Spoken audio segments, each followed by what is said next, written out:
اتنا اللہ منوانے کے لیے اللہ نے قربانی دی ہے. میں تمہاری چیخ کے لیے، رونا نہیں، رونا تو ہر آنکھ پرنم ہو گئی، تمہاری چیخ کے لیے جملہ کہنے لگا ہوں. آج تک کبھی کسی نے ایسی 4 سال کی بچی دیکھی ہے جو کمر جھکا کے چلتی ہے؟ دیکھی ہے کسی نے تو بولے مجھے. کسی نے کسی کی 4 سال کی بیٹی دیکھی ہو جو سہارا لے کے چل رہی ہو؟ حسین کی 4 سال کی بیٹی دیواروں کے سہارے لے کے چلتی تھی.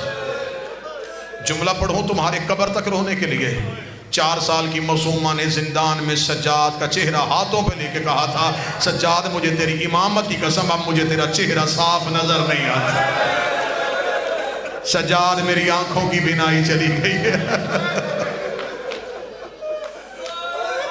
سجاد میری آنکھوں کی بینائی نہیں رہی. اب سجاد اب میں ہاتھوں سے تیرا چہرہ پہچانتی.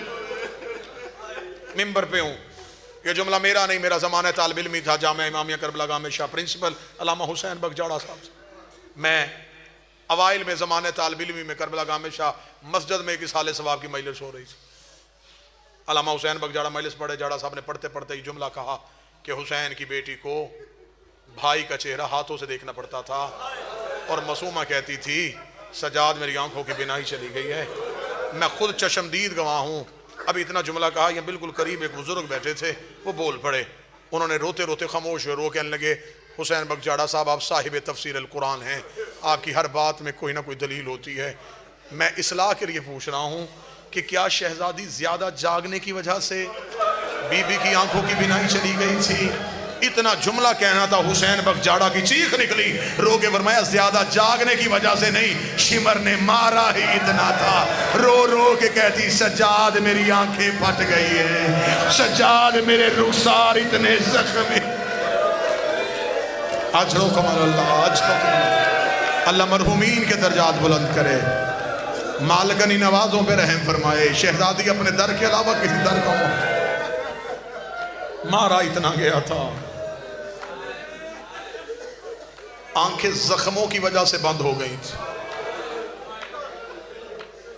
ہم صرف تمہیں اتنا بتاتے ہیں کہ شہزادی کے کان زخمی تھے. نا سیدو مجھے معاف کر دینا، صرف کان زخمی نہیں، معصومہ کا سارا چہرہ زخمی تھا. میں غیر سید ہوں، میں بی بی کے زخم نہ پڑھ سکتا ہوں نہ گن سکتا ہوں، نہ سنا سکتا ہوں نہ گنا سکتا ہوں. بس کسی شاعر نے 2 سطریں لکھ کے بی بی کے پورے ہی درد لکھ لیے. اس نے لکھا تھا کروٹ جو بدلتی تھے دکھ جگڑاتے تھے کہاں،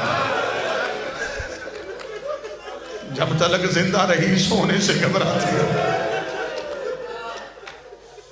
ممبر سے آپ کو ذاکرین خطبہ واعظین نے سنایا کہ حسین کی بیٹی جب دنیا سے گئی تو سجاد نے بہن کو کفن نہیں دیا. ہر آنکھ برس گئی ہے. بس یہیں پہ اسی جملے کو برداشت نہیں کر سکو گے، میں اسی پہ ممبر چھوڑوں. مجھے حکم تھے بڑی بطول کے دکھ پڑتا، لیکن چھوٹی بطول کے دکھوں پہ اتنی آنکھیں رو گئی کہ تم سے چھوٹی بطول کے درد برداشت نہیں ہوئے تو میں بڑی بطول کے درد کیا سناؤں. وہ 18 سال کی عمر میں ضعیفہ ہوئی تھی کہ 4 سال کی عمر میں ضعیفہ ہو گئی. اس کی کمر 18 سال کی عمر میں جھکی تھی، اس کی 4 سال کی عمر میں جھک گئی. تمہیں ممبر سے ذاکرین نے سنایا کہ سجاد نے بہن کو کفن نہیں دیا.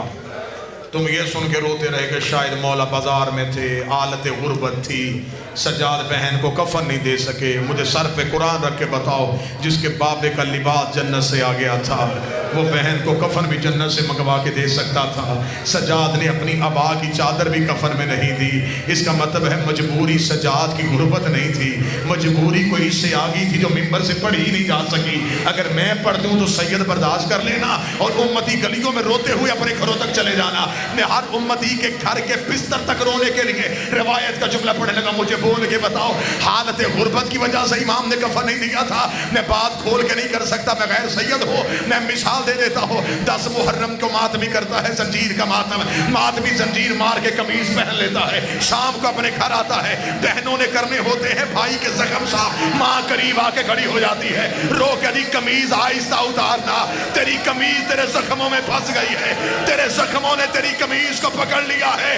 سر پہ قرآن رکھ کے بتا، جس نے 4 گھنٹے قمیض پہنی ہو اس کی قمیض تو نہیں اترتی، اور جو پورا 1 سال بازار شام میں شمر کے لوہے کے تازیانے کھاتی رہی، ادھر سکینہ کا جنازہ تیار ہوا، زینب کی آواز آئی سجاد بہن کرتے میں دفنا دے، اوے سکینہ بڑی زخمی۔